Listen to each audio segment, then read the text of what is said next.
If you want to connect your PS Vita to the internet by using a Wi-Fi, or change your current Wi-Fi network and connect to a new one, then first you'll need to open Settings. So find the Settings bubble from the home screen, press X to open it, hit Continue or Start, and from there we'll need to go to Network.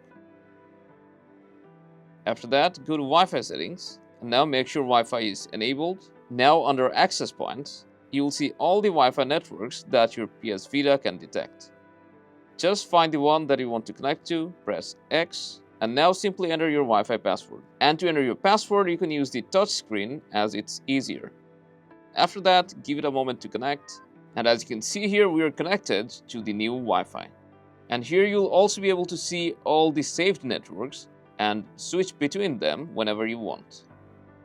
So that's how you can connect to a new Wi-Fi or change your PS Vita's Wi-Fi network. So make sure to drop a like and subscribe to stay tuned for more videos.